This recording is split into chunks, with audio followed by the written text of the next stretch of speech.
Ce qu'on appelle apprentissage ne peut se faire qu'en accomplissant une action ou en faisant l'expérience de ses conséquences. Bienvenue dans ce cours d'addictologie de l'Université numérique de La Réunion.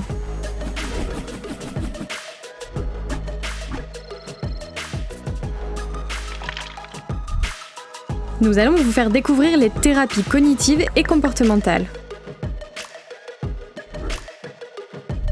Les sciences cognitives, du latin cognoscere, traitent des manifestations de l'intelligence humaine, tandis que les sciences comportementales, du latin comput, traitent des connaissances et du raisonnement.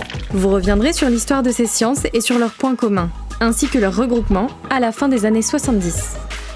Vous en saurez plus sur le conditionnement comportemental. Bien sûr, vous connaissez déjà le chien de Pavlov, à ne pas confondre avec le chat de Schrödinger. L'apprentissage social d'Albert Bandura, qui met l'accent sur le rôle des influences sociales dans les apprentissages. L'approche selon Beck du modèle cognitivo-comportemental. Le modèle de Prochaska et Di Clemente, qui intègre les meilleurs éléments des différentes approches psychodynamiques. Vous découvrirez en détail ce que sont les entretiens motivationnels.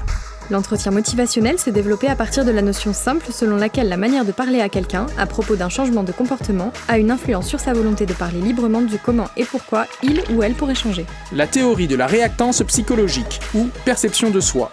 Quand on donne une injonction à quelqu'un, il se sentira privé de sa liberté de choix et fera l'inverse afin de préserver son sentiment de liberté. Et enfin, la nature de l'alliance collaborative, attitude qui demande au professionnel de faire preuve d'empathie envers son patient, de mettre en avant ce qu'il est ou peut apporter et de le rendre acteur de son changement. Pour en savoir toujours plus, inscrivez-vous au cours en ligne de l'Université numérique de La Réunion.